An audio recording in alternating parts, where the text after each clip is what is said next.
Começar a gravar, tá começando a gravar aqui no OBS, tá, gente? Então, no Google Meet não está gravando, mas está gravando no OBS. Tá? Então, essa aula de Física 1, nós vamos ver sobre energia, trabalho ainda. Só que, como surgiu uma pergunta de um dos colegas na aula passada, então eu vou trabalhar um pouquinho, brevemente, sobre rolamento, tá? Então, eu vou falar um pouco sobre essa questão do rolamento, até para vocês poderem visualizar. Deixa eu apresentar agora a tela inteira, tela 2, ok? Aí vocês me digam se vocês estão enxergando a tela daqui a pouquinho, tá? Aí. Tá dando aquela piscadinha, professor.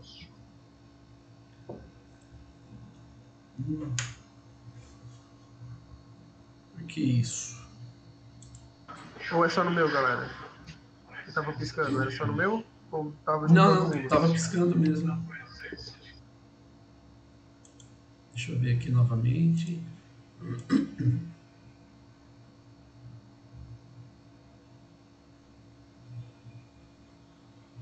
Tá piscando ainda.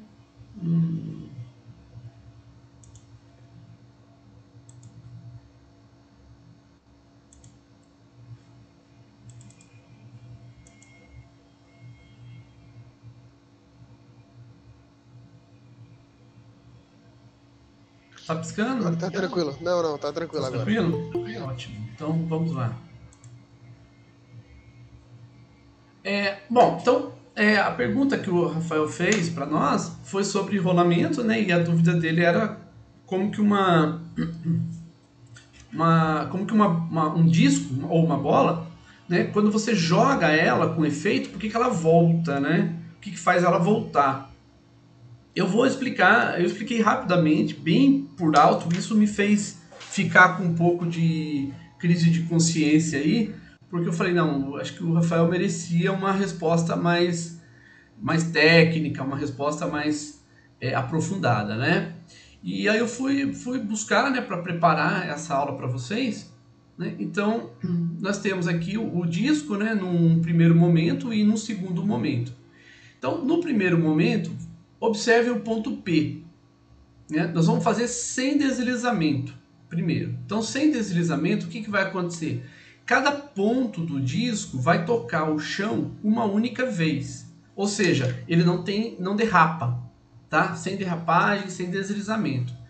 Se houvesse deslizamento, o ponto ele poderia tocar o solo, né, em vários pontos diferentes. Tá? Então, o mesmo ponto do disco é uma derrapagem, é como se o disco ficasse parado, mas deslizando, tá? Ele não girasse. Então, nesse caso, nós vamos observar o seguinte, então, tem o ponto P que vai dar vai girar em torno do centro de massa desse disco. Quando ele gira em torno desse centro de massa, ele percorre uma distância que nós vamos chamar ΔS, tá? Que é um arco de circunferência. Então nós vamos pegar a extremidade do disco. Se nós pegássemos a parte interna do disco, nós teríamos conclusões diferentes. Nós vamos pegar a parte externa do disco, que é a parte que toca o solo. Então, ao tocar o solo, o que nós vamos ter? Que o ponto P ele vai se deslocar, vai ter um deslocamento angular de Δθ. Né? Então, o comprimento de um arco de circunferência é R vezes θ. Tá? Como aqui nós temos ΔS, então ΔS vai ser R Δθ. E no limite, né, de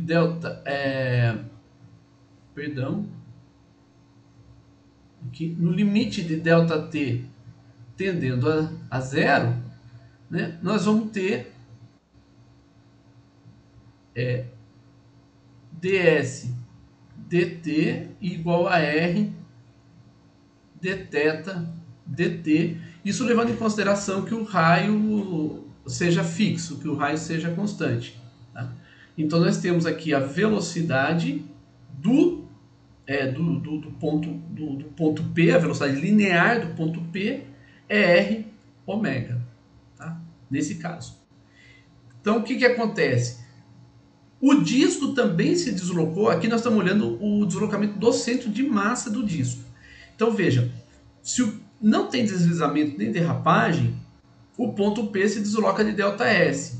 Enquanto o ponto P se desloca de ΔS, o centro de massa do disco se desloca de Δx. Então nós temos o deslocamento do centro de massa de Δx e o deslocamento do ponto P até P' de ΔS. Como não tem deslizamento, então o arco de circunferência, né, vezes o raio, né, então o comprimento do arco de circunferência vai ser igual à distância percorrida pelo centro de massa. Então nós vamos ter que o ΔS é igual a Δx do centro de massa. Então a quantidade percorrida pelo ponto P vai ser igual ao deslocamento do centro de massa. Tem que ser assim, porque não tem deslizamento. Então, com isso, a gente encontra que a velocidade do centro de massa é r vezes ômega, onde ômega é a velocidade angular, é a velocidade de giro do disco. Tá? Então, que é o que nós obtivemos aqui também. Velocidade do centro de massa é r vezes ômega. Só que aqui nós obtivemos a velocidade do disco e não do centro de massa. Então, a velocidade do centro de massa vai ser igual à velocidade angular, a velocidade linear do ponto P girando em torno do centro de massa, se não houver deslizamento. Tá? Tudo bem até aqui, gente? Então, vamos para o próximo. Agora, se tiver deslizamento, então o ΔS vai ser maior do que o Δx. O que acontece aqui? O ΔS, por que ele é maior do que o Δx? Porque teve deslizamento, ou seja, a roda girou sem ela andar. Só ficou girando em torno do centro de massa. E ela, sabe quando o carro, a pessoa acelera muito naqueles... que a roda fica girando no mesmo lugar e depois ele sai? Então, aqui é mais ou menos isso. Se a roda ficar girando no mesmo lugar, é puramente deslizamento. Não tem deslocamento. Então, nós podemos ter uma associação dos dois. O deslizamento e a translação. Quando nós temos os dois, se tem deslizamento, o arco de circunferência, o comprimento do arco de circunferência, ainda assim vai ser maior, sempre, deslizamento é sempre maior do que o Δx. Por quê? Justamente ele ficou deslizando. Enquanto ele está deslizando, o P vai percorrendo aqui até o ponto em que ele sai. Saiu, andou menos do que Δx. Então, nesse caso, o que vai acontecer aqui? A velocidade do centro de massa é menor do que a velocidade linear do ponto P. Tá? Por isso que o ponto P ele anda mais do que o centro de massa. Tá? É uma comparação. E o rolamento com derrapagem?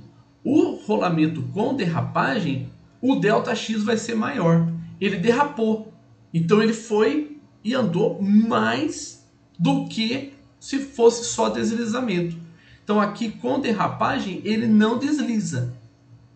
Tá? É como se o ponto P ficasse parado e ele se deslocasse.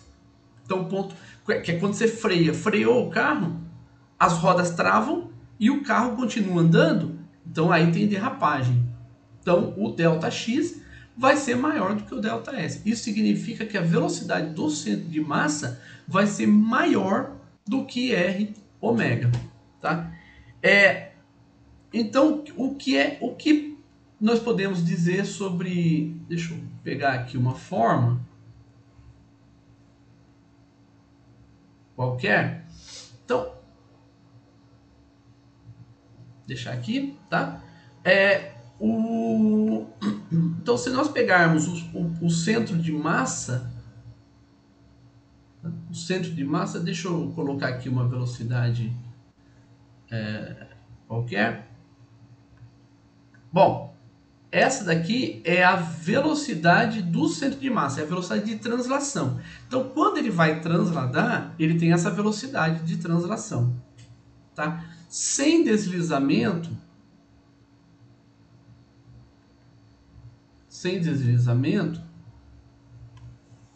o que acontece é que a velocidade nesse ponto aqui é zero. Por que é zero? Porque nós temos aqui a velocidade do centro de massa,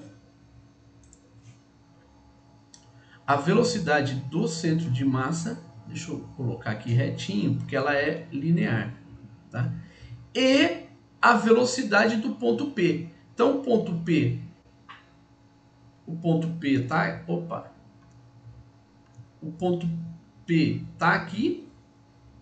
Então, temos a velocidade do centro de massa e temos a velocidade do ponto P. Sem deslizamento, essas duas são iguais. Então, se elas são iguais, a velocidade é zero. Tá certo? Tá. E o giro, esse objeto, o giro dele está sendo no sentido horário. Tá? Então, ele está girando no sentido horário em torno do centro de massa. Aqui no ponto, aqui em cima, nós vamos ter a velocidade do centro de massa e vamos ter, a velocidade do ponto, nesse caso aqui é o ponto P', vou chamar ele de P', e aqui é o ponto do centro de massa mesmo, tá? Então, aqui nós temos a velocidade do centro de massa e a velocidade do ponto P'. Tá? Só que como ele está girando com a velocidade ômega, então a velocidade do P' é ômega vezes R. E Vp também é ômega vezes R. Só que ambas são em sentidos contrários porque ele está girando. Então, quando nós estamos aqui no ponto P, a velocidade é tangente à trajetória do ponto P, portanto vai ser para a esquerda. E quando nós estamos lá no ponto P', a velocidade é tangente à trajetória e o disco está girando no sentido horário, então vai ser para a direita. A velocidade do centro de massa nós colocamos sempre para a direita.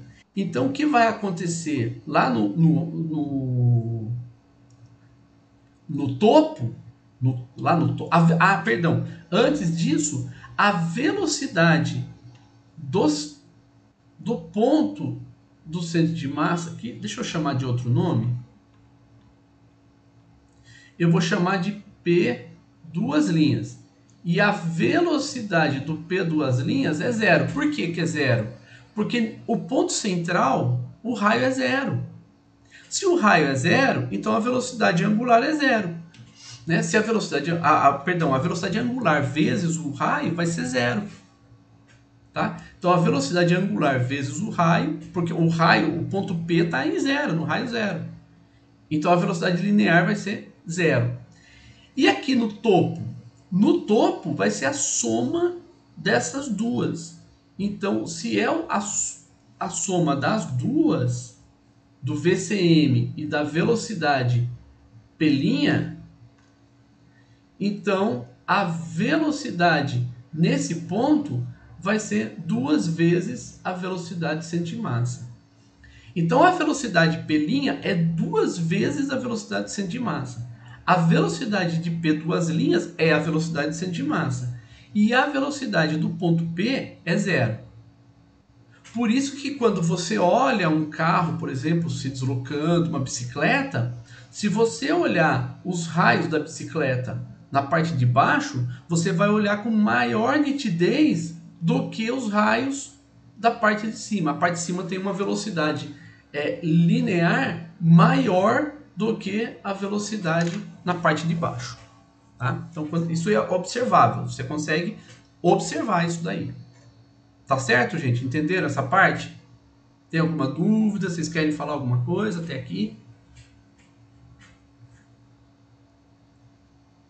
Tá, então vamos lá. Agora, quando nós temos o rolamento com deslizamento, a velocidade do centro de massa vai ser menor do que o R ômega.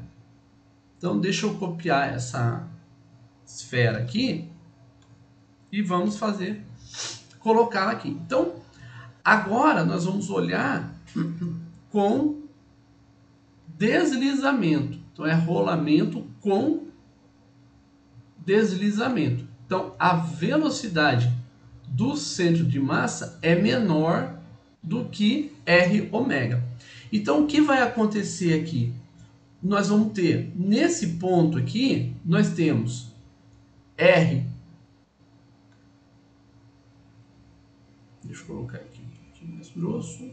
Nós temos a velocidade do centro de massa, que é velocidade do centro de massa.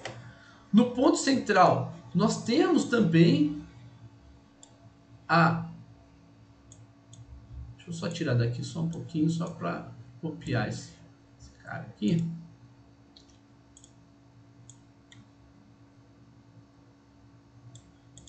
Então, nós temos também a velocidade do centro de massa. E lá no ponto P duas linhas, também temos a velocidade do... Então, aqui nós temos P duas linhas e P'. Essa é a velocidade do centro de massa. E a velocidade linear de rotação, ela é maior do que a velocidade do centro de massa. Tá? Ela é maior do que a velocidade do centro de massa. Nesse ponto aqui, ela vai ter alguma coisa assim. Então, o que nós temos? Essa daqui é a R ômega, tá? Essa daqui é a R ômega, tá? Aqui vai ser zero, né, no centro, porque não tem o raio, né? Mas o que importa para nós é que nós temos nas superfícies do disco o R ômega maior do que a velocidade de centro de massa. Então vai chegar um ponto, vai chegar um momento em que essa velocidade, aqui a velocidade do objeto, ela por enquanto nós estamos vendo que esse ponto aqui, por exemplo, ele tem R ômega maior do que a velocidade de centro de massa, e esse ponto aqui também, ó, o R ômega é maior do que a velocidade de centro de massa. Tá? Por isso que ele desliza, por isso que ele fica fazendo esse movimento. Chega uma hora que ele não vai aguentar, né? Por que ele não vai aguentar? Aí entra aquilo que nós conversamos na aula passada, que é a questão do atrito, tá? Se ele está deslizando aqui, o atrito é cinético. Por que é cinético? Porque é o contato do disco, porque o ponto P está se deslocando, então ele está deslizando, então o ponto P está se deslocando. Então você tem uma força de atrito para a direita e esse atrito é cinético. Deixa eu pegar isso tudo agora. Professor. Oi? E se tiver alguma força sendo aplicada no P duas linhas? No P duas linhas? Isso. Aí muda alguma coisa? Muda sim, porque daí você tem... Aqui nós estamos supondo que você lançou o disco, então o disco já foi lançado. Agora, a força, ela existe. Por exemplo, um carro, quando a roda está deslizando, tem uma força sendo aplicada, que é a força do motor. Ah, entendi. Tá? Opa. Deixa eu pegar Aqui. Agora, quando ele está com derrapagem, tá? Então, a velocidade do centro de massa, perdão, a velocidade do centro de massa, ela é maior do que a velocidade RW. Tá? Aqui. Podemos colocar ela. Aqui não está proporcional a figura não, tá, gente? Então, não estou me preocupando muito com a proporcionalidade da figura, da representação. Estou me preocupando mais com a interpretação, com o entendimento da situação. Então, aqui a gente vê que se ela está derrapando, então o atrito é estático. Por que é estático? Porque o ponto P não está... Porque o ponto P, ele não sai do lugar. Enquanto ela está se deslocando, o ponto P fica no lugar. Então, ele permanece fixo no lugar. Então, quando você manda uma roda girando, tá? Vamos supor que você manda uma roda girando no sentido anti-horário. Quando você manda essa roda girando no sentido anti-horário, então você vai ter o inverso, né? A velocidade linear vai ser para a esquerda, né? Aqui no ponto mais alto, no P'. Então, quando você manda ela para cá, vai chegar uma hora que vai vencer esse atrito. Ou esse atrito vai se tornar um atrito estático. Ao se tornar estático, o ponto P, então, ele vai tocar uma única vez o solo. Né? Ou então vai ter uma derrapagem. Se tem a derrapagem, o ponto P, ele não se desloca. Ele vai ficar parado aqui. E se tiver deslizamento, vai ser o atrito cinético. Por quê? Porque o ponto P tá deslizando e não sai do lugar. Né? Então vai chegar mas se você conseguir lançar ele, né, dando essa volta, por exemplo, no sentido anti-horário, a hora que ele bater no chão, encontrará o atrito, e isso vai fazer com que essa velocidade do centro de massa ela seja invertida para a esquerda. Tá? Então, você lançou o disco, e o disco tem uma velocidade do centro de massa para um lado, a hora que bater no chão, vai inverter, vai ter uma força de atrito atuando, e essa força de atrito vai modificar as condições do sistema. E ao modificar as condições do sistema, o disco vai tentar girar da forma como ele já estava girando antes, isso por conservação do momento angular, mas não vai conseguir. Quando ele não vai conseguir, por que ele não vai conseguir? Por conta do atrito. E ao não conseguir, o que ele vai fazer? Vai retornar. Ele vai retornar, então você mandou ele para um lado, girando, ao bater no chão, ele vai encontrar essas condições que nós estamos colocando aqui, e ele vai retornar. Há uma inversão da velocidade do centro de massa, que é justamente por conta para manter o estado do sistema inalterado, tá? Que é uma conservação, não deixa de ser uma lei de conservação, que é a lei de conservação do momento angular, que nós vamos ver também. Não sei se vocês estão satisfeitos com essa explicação. Agora no final eu consegui entender melhor, professor, que você falou da inversão de massa, mas deu para entender melhor. Inversão da velocidade do centro de massa, né? Do centro de massa. Isso. Deu para entender o movimento dela rolando, depois voltando para a direção inicial. Tá. Então é isso que acontece. Então você muda o estado do movimento por conta das forças aplicadas, que aí o que o Michael falou, por exemplo. Se você tem uma força aplicada no disco, né, essa força aplicada no disco que vai forçar o movimento. Agora, se você não tem uma força aplicada no disco, né, o tempo todo, então o disco ele vai encontrar no chão as condições para mudar o estado do movimento dele. Então a própria força de atrito é que vai modificar as condições do movimento. Pode falar. E se não tiver o atrito? Tipo, vamos supor que a gente desprezasse o atrito. Se não tem atrito, ele vai ficar girando. Ele vai ficar girando indefinidamente, né? Porque daí você não tem força nenhuma que vai fazer ele parar. Mas tipo, ele vai ficar girando no mesmo ponto. Se você mandou ele com uma velocidade, com uma determinada velocidade e ir girando, ele vai continuar transladando e girando, porque não tem atrito. Aí ele não vai parar, nunca. Aí ele vai ficar girando e transladando ao mesmo tempo e Seria engraçado ver a não vai bolha. parar nunca. Nunca para. Né? Beleza. Certo? Então vamos pro... Não é análise de estruturas. Aula 18. Aula 18? Era isso mesmo? Não. Eu achei que eu tinha limpado essa aula, não limpei. Porque tudo isso aqui a gente já viu. Configuração A, configuração B, trabalho. Eu achei que eu tinha limpado ela. Deixa eu ver uma coisa aqui. Vocês estão loucos que eu mostro isso aqui para vocês, né? Avaliação 1, avaliação 3, avaliação parte 3. Sem querer. Sem querer. Nada, professor, a gente gosta de desafio. Eita, nós, hein?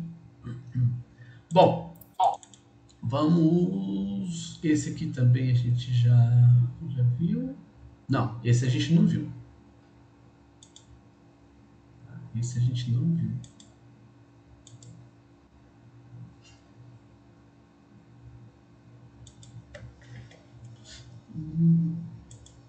Nós paramos aqui, potência, né? Então, vamos ver essa situação das duas rampas. Essa situação das duas rampas é bem interessante, muito interessante. Tá? Aqui nas duas rampas, o que acontece? Nós temos a rampa 2 e nós temos a rampa 1. Tá? Então nós vamos pegar um objeto, pode ser o mesmo objeto, ou pode ser dois objetos semelhantes, massas semelhantes, com as mesmas condições. Tal. Então nós vamos olhar, vamos pensar em dois objetos semelhantes. Tá? Esses dois objetos são os objetos 1 e 2. Um deles vai descer pela rampa 1 e o outro vai descer pela rampa 2. Então eu vou...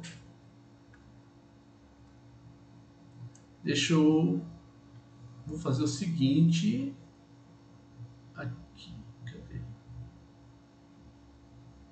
Aqui. Vamos trabalhar com isso aqui. Tá?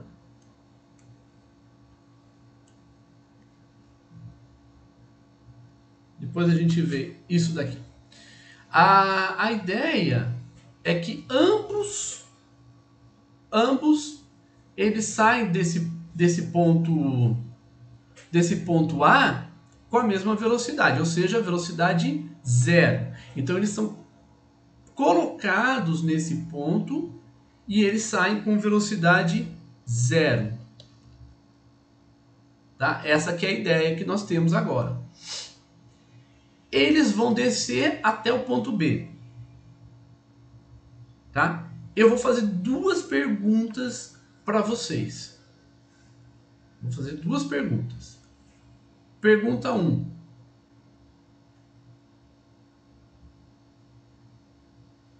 Qual é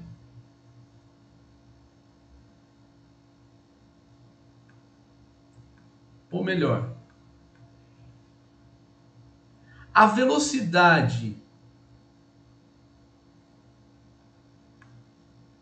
de 1 no ponto B é igual ou é diferente à velocidade de 2 no ponto B? Essa é uma pergunta. A outra pergunta é: quem chega primeiro? Tá? São duas perguntas que nós podemos fazer sobre esse exercício. Professor, Sim? posso... Pode falar, Giovana. Eu acho que é igual. Porque na aula passada você falou que depende só da altura, não da trajetória, né? Então você fala que as velocidades são iguais. Eu acho. E quem chega primeiro? Mas os dois juntos, né? Se a velocidade é igual. É? Ai, tô com medo agora. Michael? Velocidade já vai os dois. Velocidade o quê? É velocidade 2, porque a velocidade é constante. A velocidade é constante? Não, a velocidade não é constante, hein, Michael?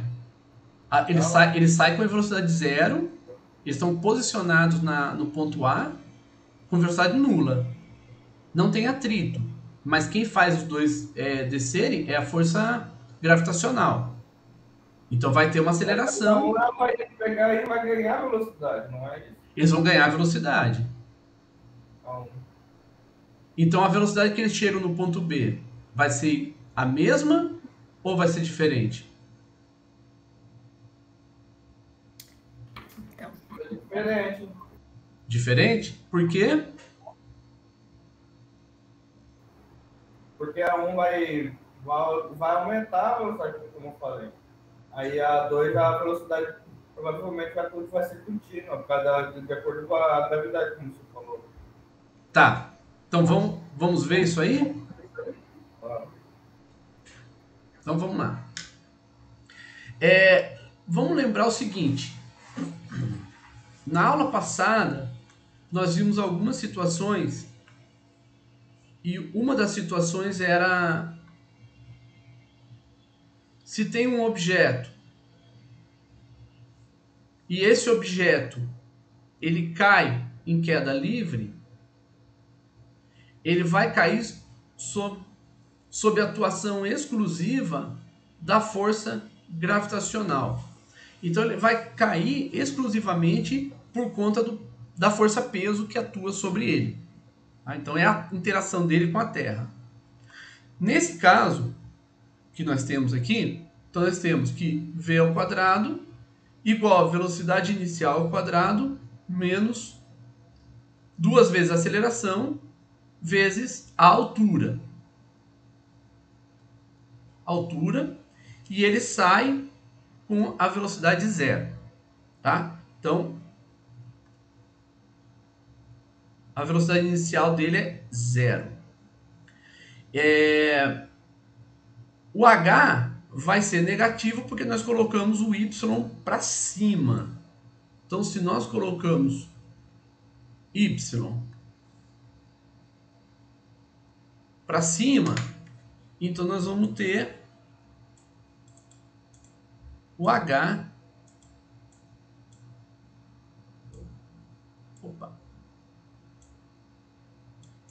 negativo. Então, vai ser menos. Então, v vai ser a raiz quadrada de 2gh. Confere? Agora, se nós colocarmos uma rampa, tá? Deixa eu colocar uma rampa aqui, tá? Um ângulo qualquer, esse objeto vai sair da mesma altura e vai chegar no ponto B. Nós vimos também que se ele se desloca de ΔS e esse ângulo é alfa e aqui é h, como aqui é um triângulo retângulo, nós vimos que o seno de alfa é cateto oposto sobre a hipotenusa. Então, nós vimos que a velocidade, nesse caso, também vai ser 2gh. Tá? Então, veja que não importa qual é a trajetória, se não houver força de atrito,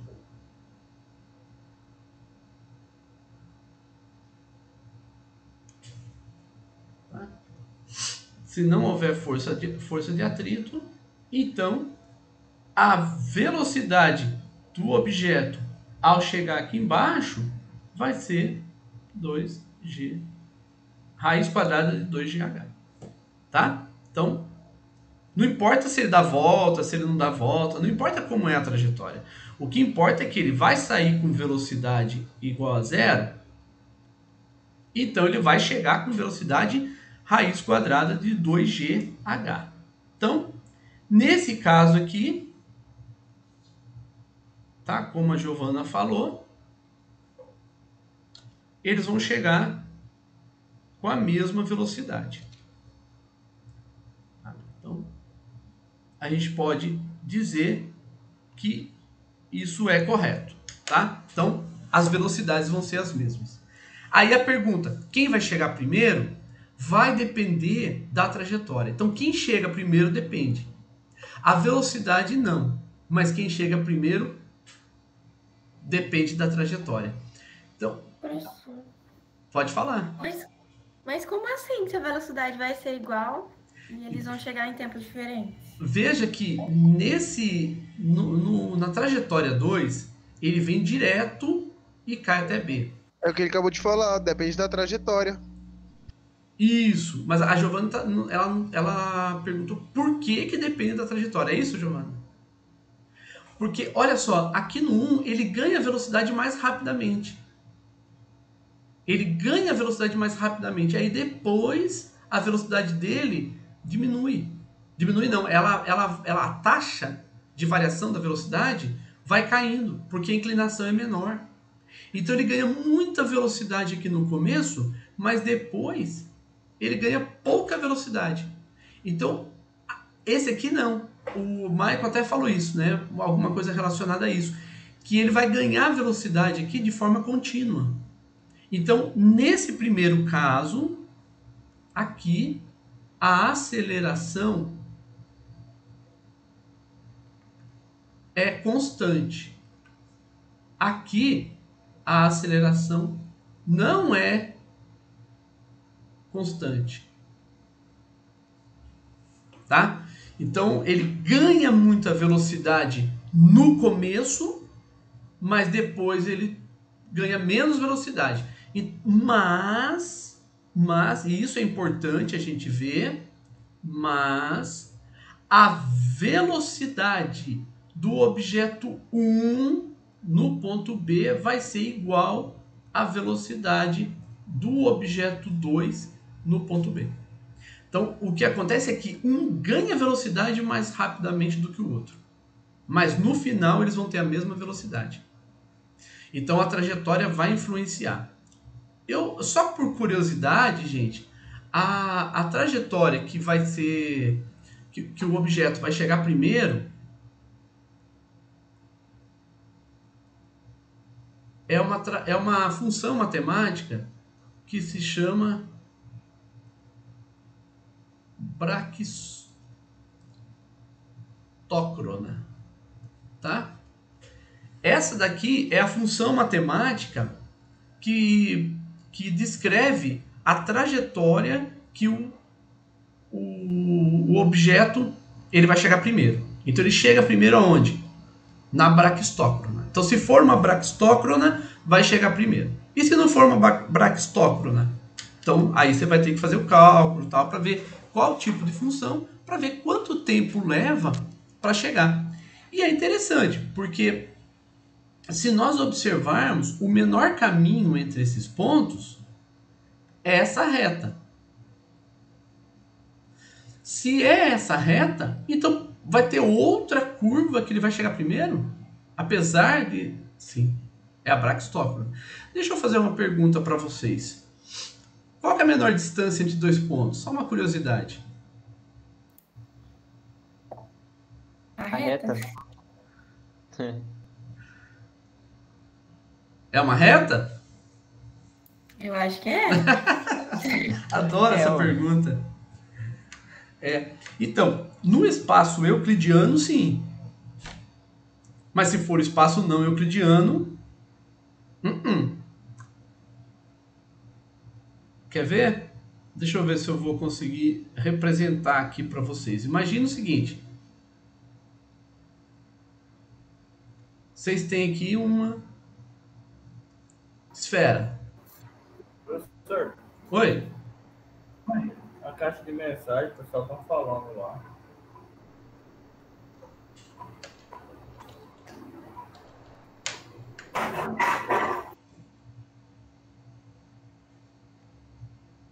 Espera aí.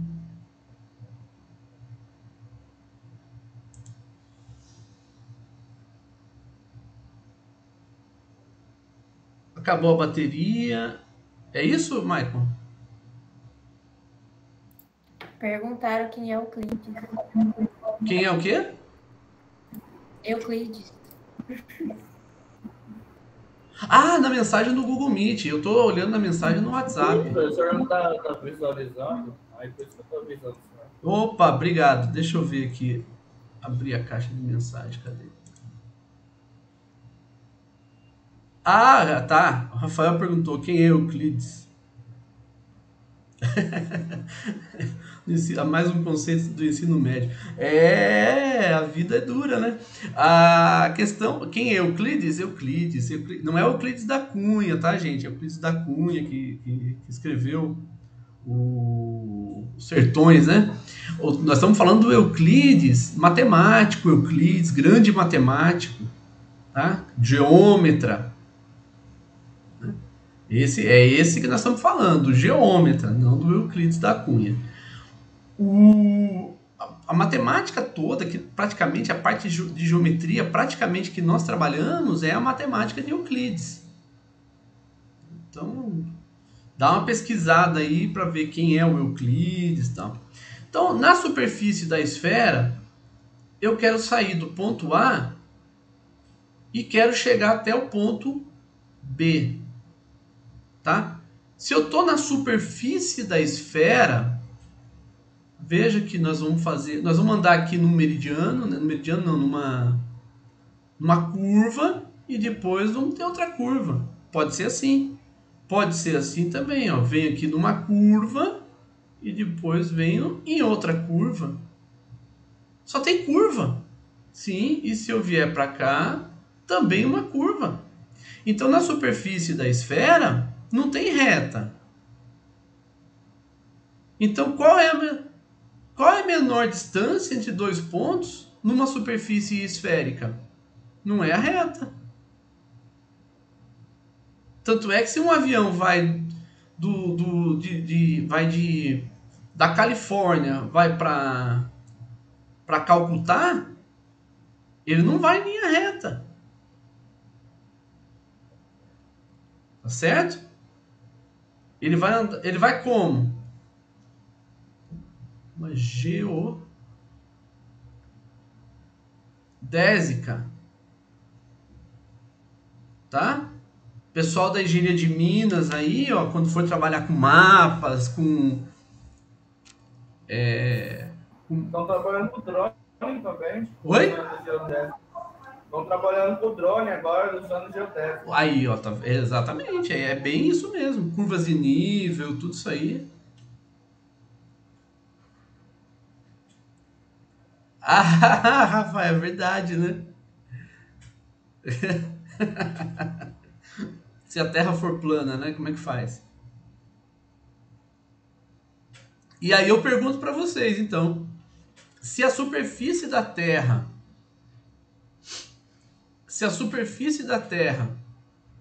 é uma esfera, nós temos aqui um copo d'água.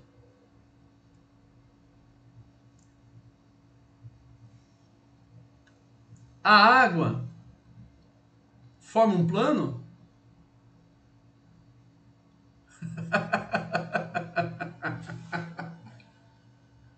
E agora, hein? Professor, essa teoria da Terra plana é muito doida, professor. Eu acho que não compensa nem ficar vendo isso. A gente vai confundir mais.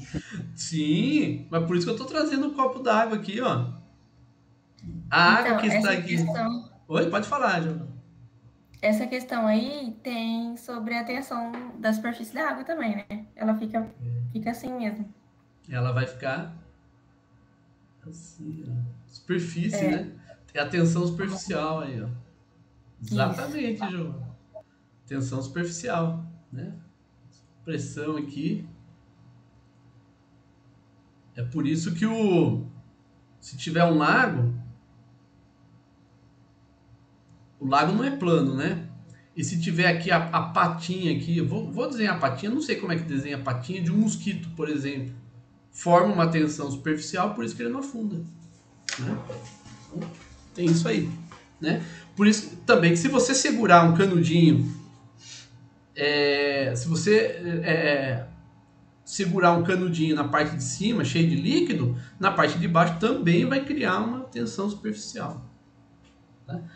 Iago, o que é? Jofag não... O que é? Eu não entendi, Iago. É porque o Medeirinho falou que ele aprendeu isso assistindo um anime. Mas eu falei, por favor, isso não. Tá. Aí Jojo. Tá, Jofag, professor, Jofag. Eu não sei o que é. Não, professor, releva. Tá bom. Jojo Haisho, anime dos anos 80. Dos anos 80? Vou perguntar pra minha filha. Minha filha adora anime. Olha lá, rapaz, o Maiquinho. Maiquinho tá assistindo aula também. Eita, nós. Bom, então, gente, tudo bem aqui nessa questão da curva? Vimos que V1 B é igual a V2B e quem chega primeiro vai depender da trajetória, tá? No caso, nós falamos da braquistócrona mas eu não vou falar sobre ela, não. Tá. Mas vamos pegar um caso, né? Esse caso eu não vou ficar muito tempo nele, não, mas vamos supor que a gente tem uma força, mas uma força variável. Se essa força é variável, qual vai ser a velocidade aqui nesse ponto aqui, depois de se deslocar D? Ô, Medeirinho, legal, cara, mostra mesmo, tá? Então, qual a velocidade quando ele chega aqui? Então, agora nós vamos aplicar o que ele... Deixa eu aplicar passo a passo, gente, para vocês acompanharem bem direitinho o que nós vamos fazer aqui, a proposta. Aqui. Tá? Então, a proposta é essa. Nós temos uma força F aqui, que é uma força que varia. Deixa eu só ver uma coisa aqui. Tá. Ela varia com x. Então, determinado ponto, ela tem um valor, determinado ponto ela vai ter outro, tal. E nós queremos saber qual é a velocidade aqui quando ela está depois de se deslocar de uma distância d. Então, nós sabemos que o trabalho é igual à variação da energia cinética. Então, se nós encontrarmos... Como nós sabemos que a variação da energia cinética é meio vezes a massa vezes a velocidade final ao quadrado, e a velocidade final é a velocidade nesse ponto, D, a velocidade inicial é zero, então vai ser menos zero. Então, se a gente conseguir determinar o trabalho, nós conseguimos determinar a velocidade. Então, o trabalho é a integral, tá, da força produto escalar deslocamento. Ambos são vetores. Lembra que quando nós trabalhamos com uma curva, a força, vamos supor que a força seja uma força qualquer, mas que nós tenhamos também o DL, né, o deslocamento aqui, né, representando o infinitésimo do deslocamento. Então, nós fazemos a projeção da força sobre DL. E a projeção da força sobre DL é F produto escalar DL. Tá? Isso é, que em módulo é F DL cosseno do ângulo entre eles. Em módulo. Tá? Isso é álgebra vetorial. Como nós estamos aqui no deslocamento unidimensional, então no deslocamento unidimensional nós temos que a força aplicada sobre o objeto, ela pode ser uma força qualquer, mas nesse caso ela está em X. A representação está mostrando aqui para gente que ela é horizontal. Então a força, ela é uma força horizontal. Então ela está em X. E o DL também está em X. Então o DL vai ser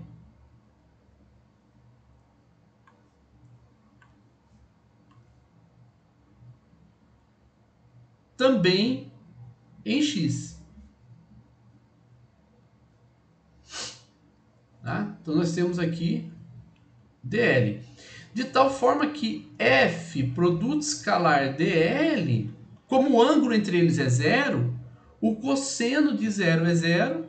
O cosseno de zero é 1, então vai ser F dx. Tá?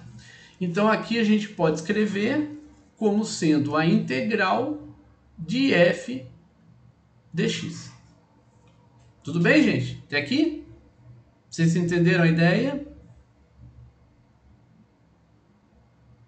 Não. Vamos voltar aqui um pouquinho então. Espera aí.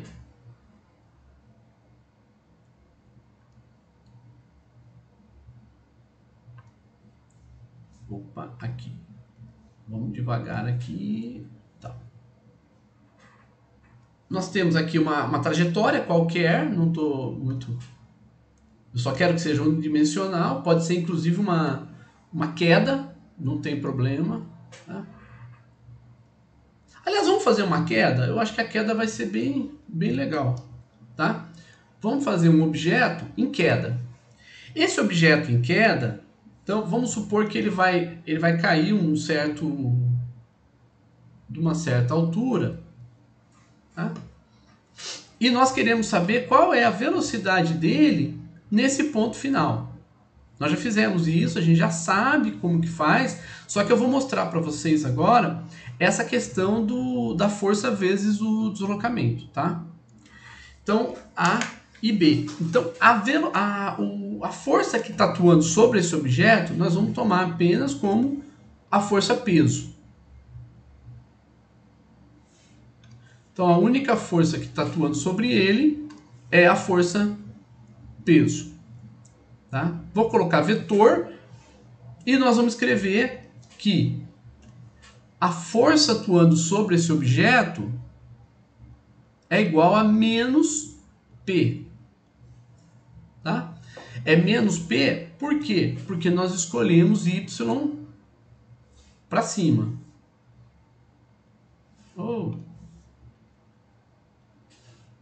Nós escolhemos Y para cima. Então, nós chamamos o F de menos P. Se o F é menos P, então ele vai ser menos massa... pode ser. Menos mg na direção J. Mas quem é o DL? O DL a gente olha na trajetória dele. Então, vamos olhar aqui na trajetória dele. Na trajetória dele, esse é o DL. Tá? Então, esse daqui é o DL. E o DL, ele vai ser igual a menos, porque a seta está para baixo e o Y está para cima. Então, vai ser menos dy na direção J. Até aqui, tudo bem, gente? Vocês entenderam essa ideia? Professor, Pode falar. esse DL eu não entendi. Ele é tipo a distância? Isso. É exatamente isso. O DL está representando o deslocamento L. Então, ele está... É como se a gente tivesse aqui o deslocamento total é L. Então, o DL é um infinitésimo. É um pedaço bem pequenininho do L. Só para representar a trajetória. Tudo bem? Tá. Então, o nosso DL ele é representado por dy agora. Por quê? Porque a queda é na vertical.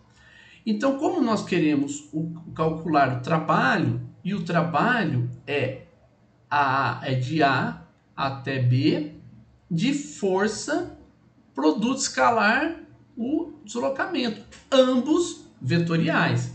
Então, nós vamos pegar a força vezes dl e vamos escrever como menos massa vezes gravidade na direção j, produto escalar menos dy na direção j. O produto escalar entre I e I é 1. O produto escalar entre J e J também é 1.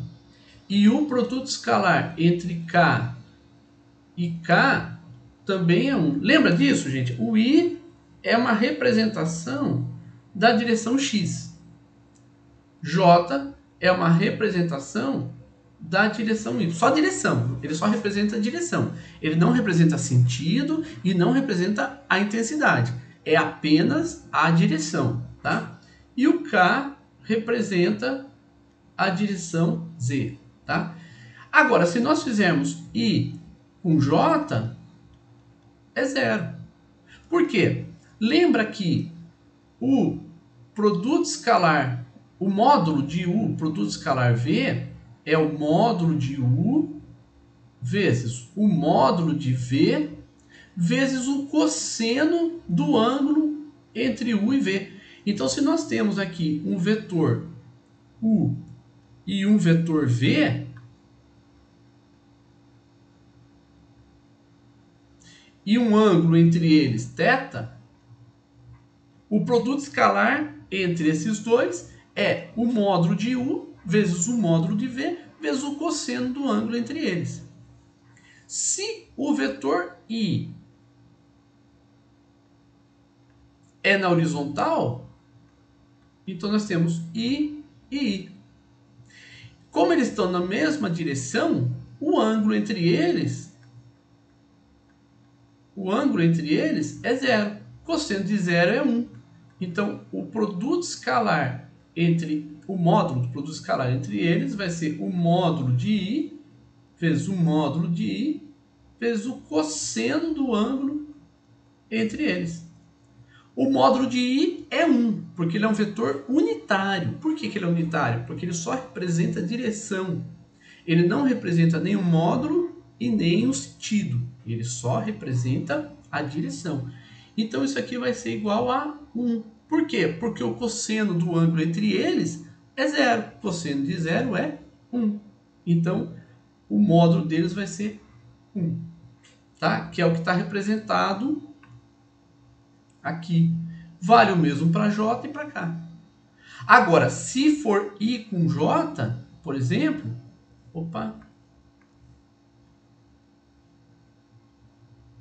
então nós temos aqui I e J. E o ângulo entre eles é 90 graus. Cosseno de 90 é 0. Logo, I, J e o cosseno do ângulo entre eles é 0. Que é o que está representado e produto escalar J é 0. Tá? Então, só para a gente dizer. O que significa o produto escalar? O produto escalar é a projeção de um vetor sobre o outro. Então, quando a gente faz U produto vetorial V, você está projetando U sobre V ou V sobre U. Então, quando a gente tem uma trajetória qualquer e tem nessa trajetória a gente tem uma força atuando sobre um objeto aqui, o dl, que é o que representa a trajetória, o infinitésimo do deslocamento, ele sempre é tangencial à trajetória. Então, ele é tangencial à trajetória, então ele está representado aqui. E, além disso, a gente tem um ângulo entre eles, que nós podemos chamar de alfa. Vamos chamar de qualquer coisa, mas alfa, por exemplo. Tá? Então, para a gente poder calcular o trabalho, nós vamos fazer F produto escalar dl. Essa é a definição matemática do trabalho. Então, se a gente vai fazer isso, então como é que a gente vai fazer? F dl e o cosseno do ângulo entre eles. Mas o que é o cosseno do ângulo entre eles? Nós podemos escrever F cosseno de alfa dl. Mas quem é F cosseno de alfa? F cosseno de alfa é F na direção L. Então, por quê? Porque é o cosseno. Veja que o cosseno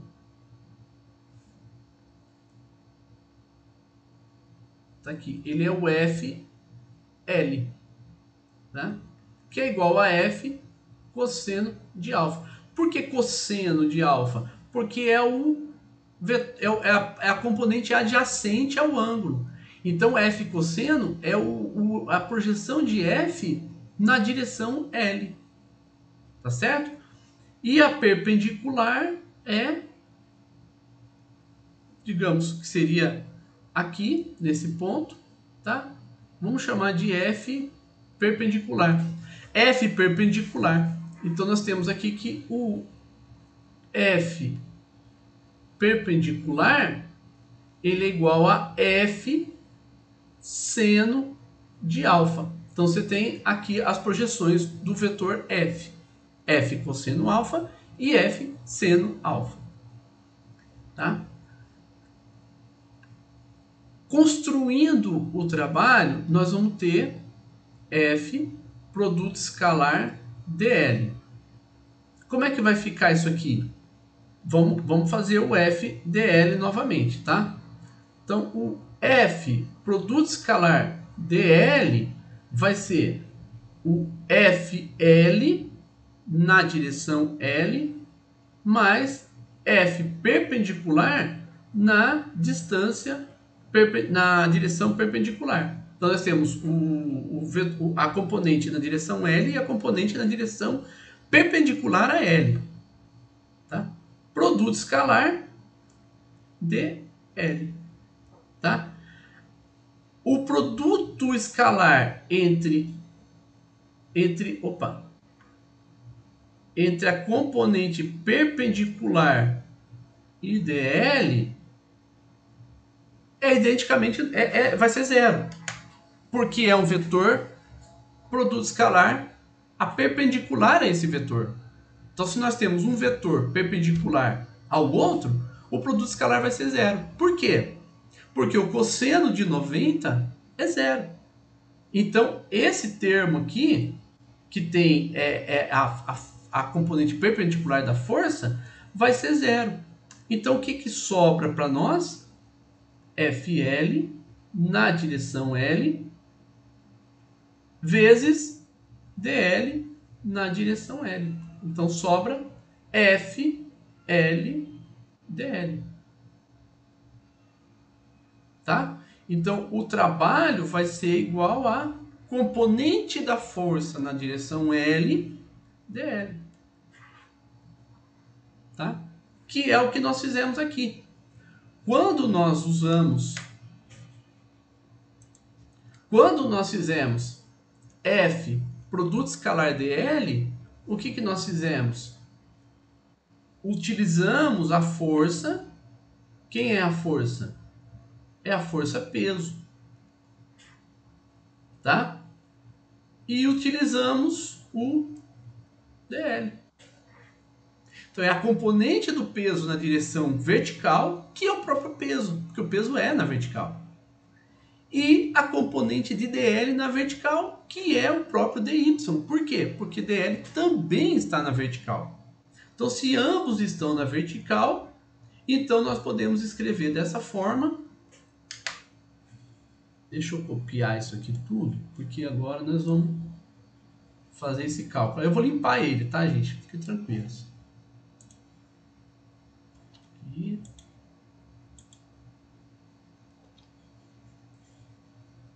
Aqui.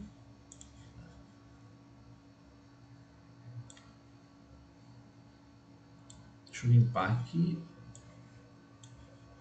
Aqui. e aqui. Pronto.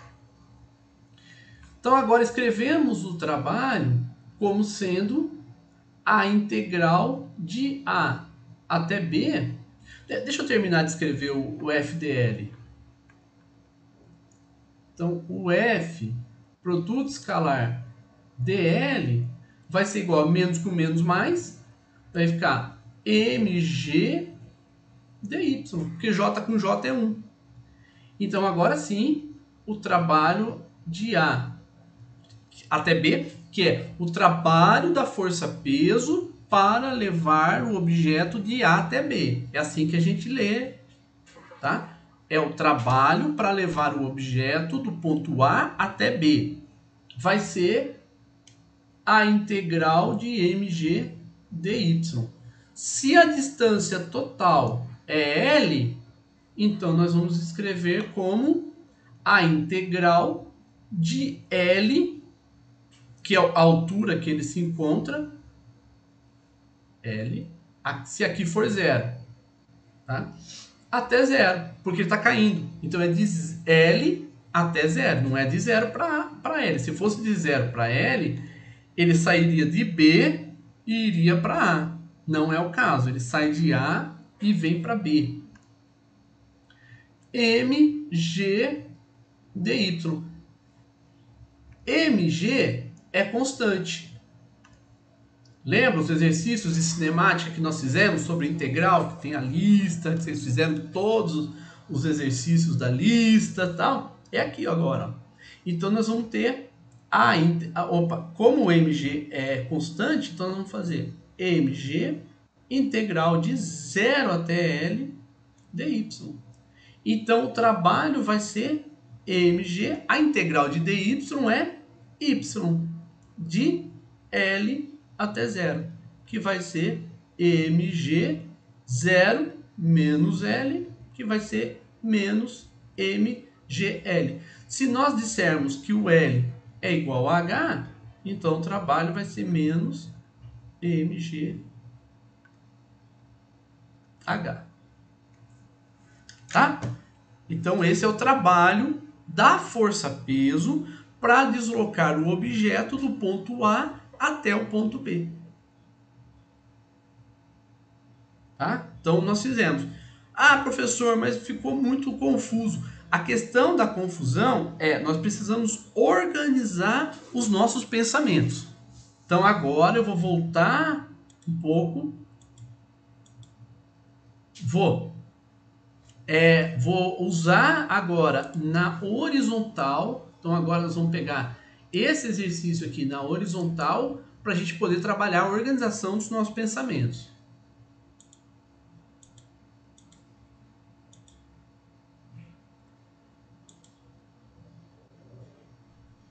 Cadê? Página aqui, pronto. Tá. Aqui, ok? Então esse é o exercício que a gente iria fazer lá no começo, tá? Então vamos voltar para ele agora. O que é interessante aqui? Nós temos uma força na horizontal e temos um deslocamento também horizontal. Então nós podemos representar, veja que não importa qual é a cara da função. Por enquanto nós não estamos preocupados com isso não. O que importa para nós é que a força F vai ser F na direção X. E o DL ele vai ser dx na direção Y. Então, com isso, nós podemos escrever que o trabalho ele vai ser o trabalho de F produto escalar dl, que vai ser igual à integral de F e produto escalar dx i. I com i é 1. Então, nós vamos escrever a integral de F dx. Tá? Essa é a forma do trabalho. Nesse exercício que nós estamos fazendo, o trabalho vai ser a integral de x0 até xf de f de x dx. Então vai ser a integral de 0 até d de alfa x mais beta x ao quadrado dx. O que nós fizemos aqui? Substituímos a força f de x. Então aqui não tem nada surpreendente. Por quê? Porque nós só substituímos a força F. Porque a força F não é constante em x, então eu não posso usar ela como constante. Então eu tenho que resolver a integral. E a integral nós já vimos, né? Como... Que é, professor? Oi? É a distância? Essa letra D aqui? Qual letra D? Tá em cima aqui, o senhor está integrando?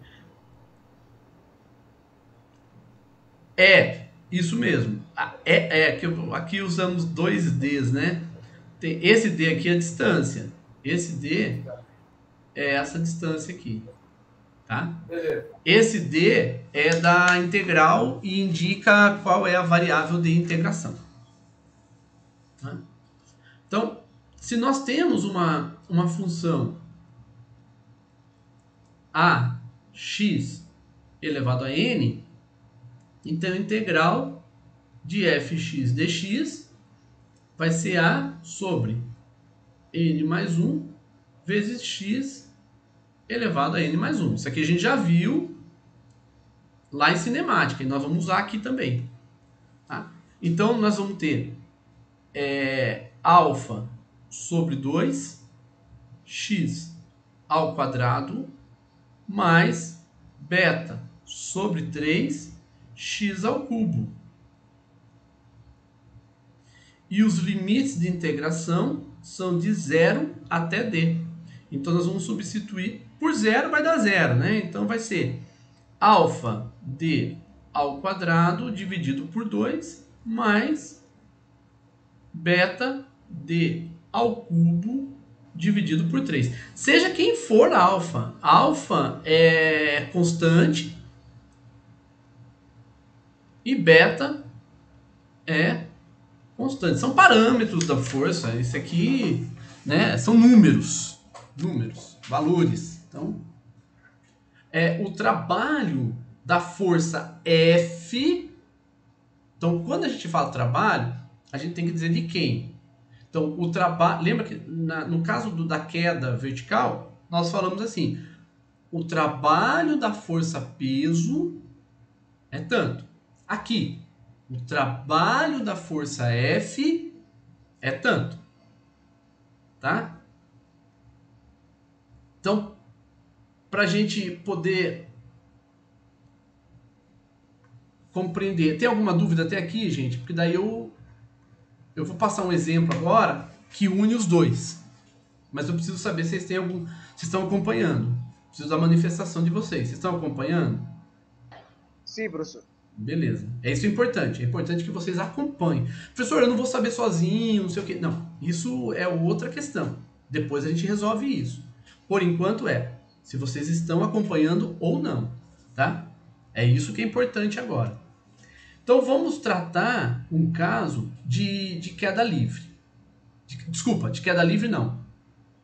Vai ser a queda de um objeto,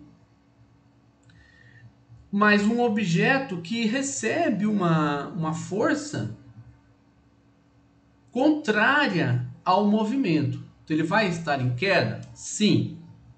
Mas ele está em queda, mas ele tem sobre ele a atuação de uma força F.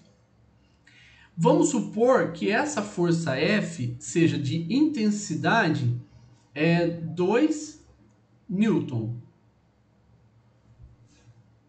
Vamos colocar um pouco mais. 20 Newton. Então é uma força F qualquer. É uma força F que é contrária à força peso e é constante. Tá? Além disso, esse objeto está sob a atuação da força peso. Então ele tem a força peso. E a massa dele Tá? Vamos supor que a massa dele seja de 5 quilogramas. E vamos usar que G é 10 metros por segundo ao quadrado. E, portanto, como o peso é massa vezes gravidade, então o peso, a intensidade do peso vai ser 50 newton. Como P a intensidade do peso é maior do que F, então o objeto está em queda. Mas não é uma queda livre. Não é queda livre. Por quê? Porque tem essa força F contrária. Então, o que nós queremos? Tá? Nós queremos saber qual é o trabalho da força peso para que ele se desloque até o ponto B. Então ele está aqui no ponto A, que está uma determinada altura, vamos supor 10 metros, para ficar mais fácil a conta. E aqui ele está no ponto B e ele está em 0. E a velocidade inicial dele é 0. Tá? Então veja aqui. Qual é o trabalho da força peso para que ele se desloque até o ponto B?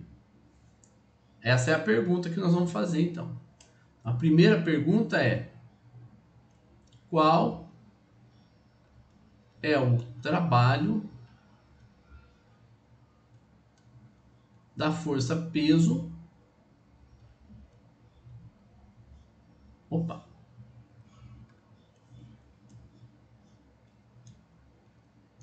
para deslocar o objeto até B. Tá certo? Então, essa é a pergunta que nós estamos fazendo. A primeira pergunta que nós estamos fazendo. Então, o trabalho da força peso para deslocá-lo de A até B. Então, o trabalho da força peso é a integral de F dl. Tá? Mas nós queremos o trabalho da força peso. Eu vou chamar essa força aqui de FC. Tá? Então, FC, só para diferenciar desse F que está aqui. Então, se nós queremos o trabalho da força peso, então F é menos P na direção J. E o DL, tá? O DL, ele é menos DY na direção J. Então, o trabalho da força peso vai ser o trabalho para deslocar o objeto da posição 10 metros até a posição 0. E vai ser menos o P na direção J, produto escalar, menos DY na direção J, tá? Que é negativo. Aqui, na verdade, eu nem preciso colocar negativo, na verdade eu nem devo colocar negativo, porque eu já estou colocando nos limites de integração que ele vai de 0 até 10, de 10 metros até 0. Tá? Então, o trabalho da força peso vai ser a integral de 10 até 0. O valor do peso a gente tem, que é 50 newton. Então, vai ser menos 50. J com J é 1. dy. Tá? Então, o trabalho da força... se bem que o outro deslocamento também é negativo, mas tudo bem, vamos lá.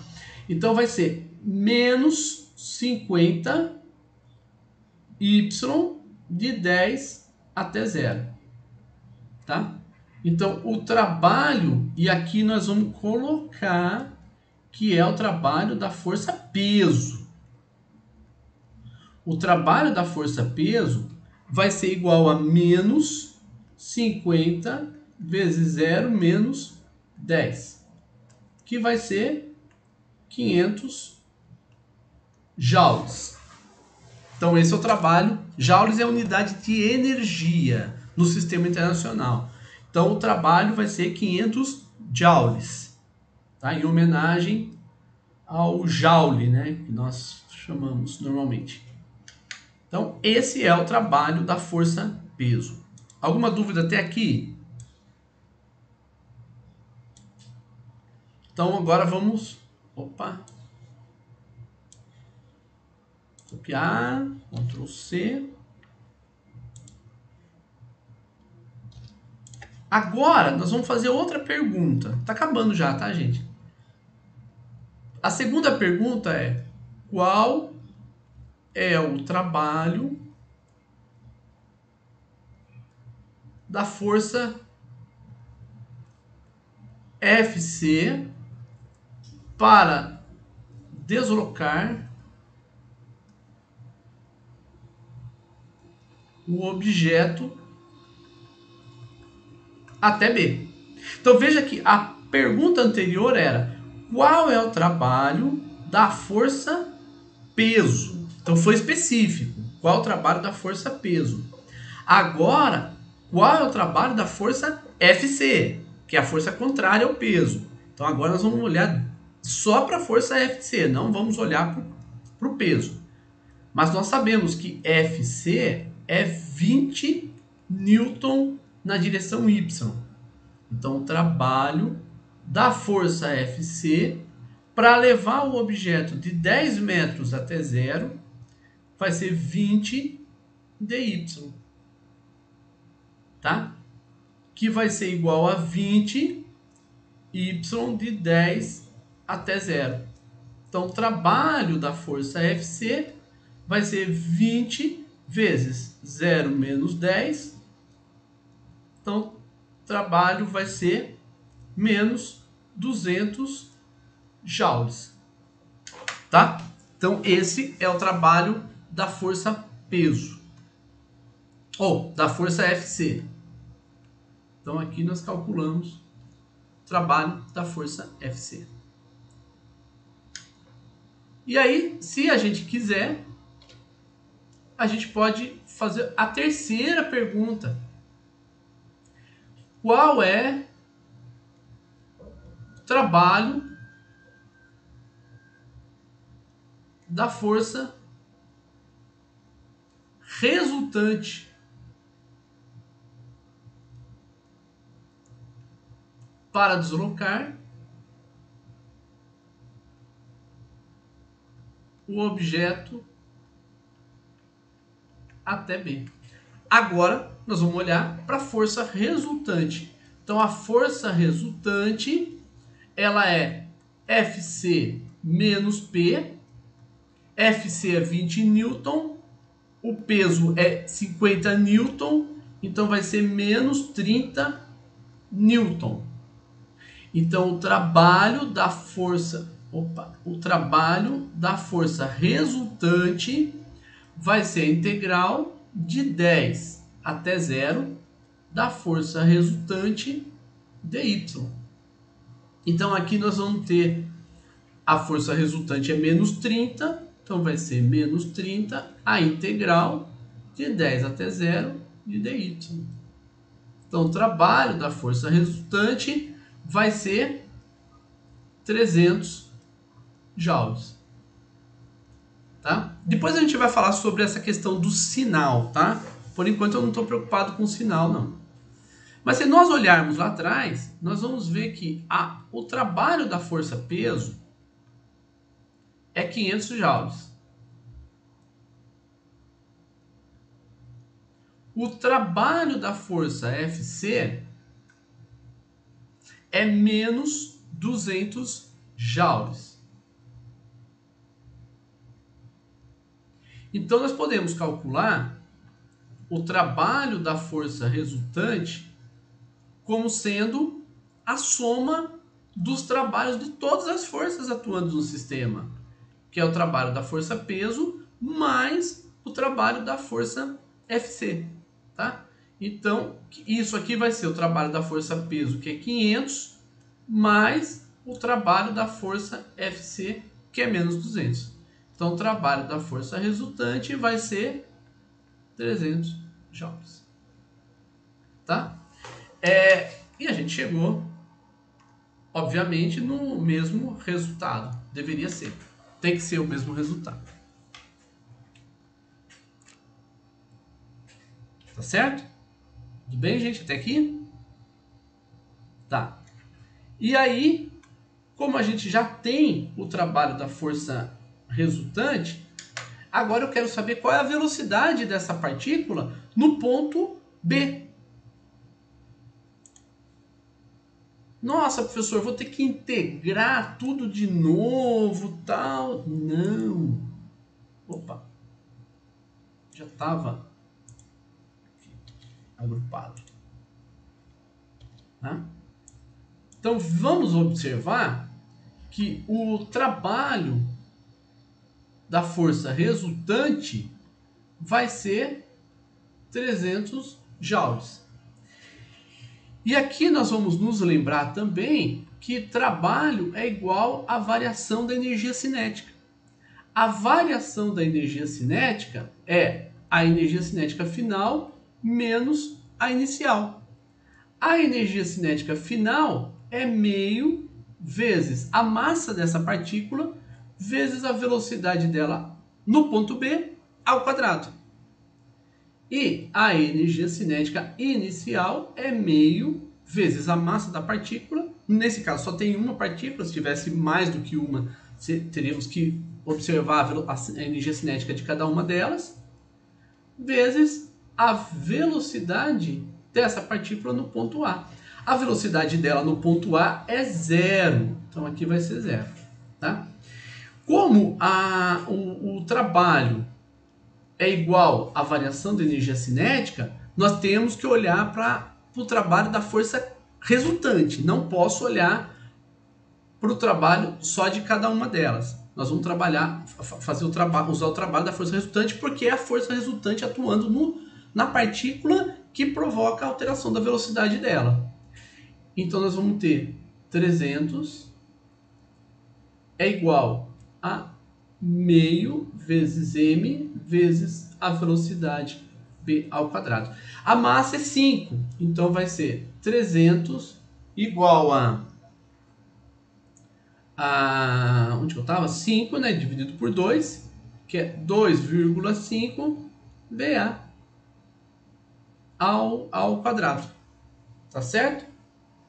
Então, a velocidade,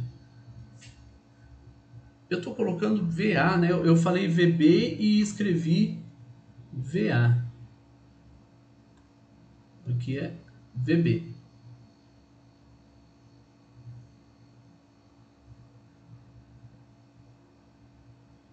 Então, a velocidade da partícula no ponto B vai ser raiz quadrada de 120, se eu não errei nas contas, tá? Deixa eu pegar a calculadora, cadê a calculadora?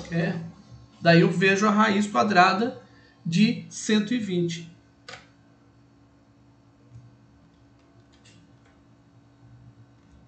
Que vai ser aproximadamente 11 metros por segundo. Então veja que nós não precisamos usar a cinemática. Professor, eu posso usar a cinemática? Pode. O que você faz? Você determina a aceleração, né? A aceleração você determina por conta da força resultante. A força resultante vai ser a Fc menos o peso, que vai ser menos 30 Newton. Aplica a força resultante, como a massa é constante, massa vezes aceleração, e a aceleração vai ser menos 30 dividido pela massa, né? Então vai ser menos 6 metros por segundo ao quadrado. Essa é a aceleração. Calcula então a velocidade usando que a velocidade inicial é 0, então vai ser menos 6 vezes t. Calcula quanto tempo ela leva para chegar até o ponto B, substitui na velocidade e você sabe então o resultado. Não precisa, você pode usar a expressão que nós já aprendemos, que é que o trabalho é igual à variação de energia cinética. Com isso, você consegue saber a velocidade da partícula quando ela está sob a atuação de uma força. Ufa! Não é assim? Ufa! Professor, essa velocidade aqui não vai derivar, não vai continuar derivando? Menos 6t? Não precisa. Porque você já calculou pelo trabalho. Você não precisa derivar mais. Tá? Pode ser pela derivada? Pode, que é essa daqui, ó. Essa daqui você faz na verdade, pela integral da aceleração. Você determina a aceleração, calcula pela integral da aceleração, como a aceleração é constante, você determina a velocidade. Determinou a velocidade, integra, determina a posição. Agora, pelo trabalho igual a variação de energia cinética, não precisa. Pode falar, Giovana. Aí, pela posição, a gente ia achar o tempo e depois colocar na velocidade. Seria isso? Exatamente. Então, olha o cálculo que você ia fazer. Determinou a aceleração, determinou a função da velocidade, determinou a função da posição. Pela função da posição, você calcula o tempo, como você disse, substitui aqui na velocidade e calcula a velocidade da partícula. Não há essa necessidade. Fazendo trabalho igual à variação de energia cinética, você consegue determinar a velocidade. Qual é o problema? O problema é que quando a gente faz os cálculos usando energia, nós não temos o resultado vetorial. O resultado sai todo escalar. Então nós sabemos qual é a intensidade da velocidade, mas não sabemos qual é a direção e sentido. Tá? Como fazer para obter a direção e sentido? Aí a gente pode usar a geometria. Nesse caso aqui não precisa, porque é queda. Se é queda, então a gente já sabe qual é a direção, já sabe qual é o sentido. Mas tem casos que nós não vamos saber, e aí nós vamos ter que usar geometria para a gente determinar o resultado.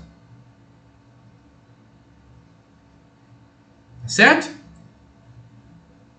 A física é maravilhosa, fala a verdade. É linda, cara. A física é linda.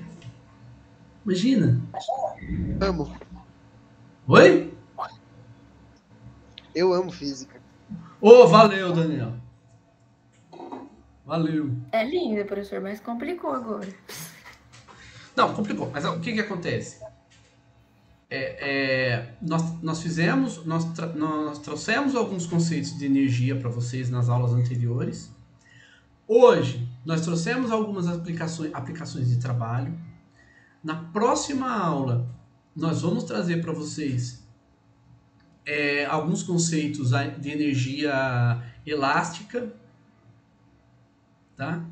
Tudo isso nós estamos fazendo de tal forma que vocês vão se acostumar com a linguagem, vocês vão se acostumar com o cálculo. A questão é que, por enquanto, vocês não estão acostumados ainda com essa linguagem. Então, parece ser um bicho de 7 cabeças. Não é. Mas não é um bicho de 7 cabeças? Não é não, Bruno. A última vez que eu contei estava com 352. Aí eu parei de contar as cabeças do bicho aqui. Mas lascou, né? Não. O que é uma coisa fácil? O fácil, o simples, é o complexo, que se simplificou. O meu trabalho, junto com vocês, é tornar isso que para vocês hoje é complexo em algo simples. Esse é o meu trabalho. O meu trabalho é isso. Tá? E é isso que nós vamos fazer aqui.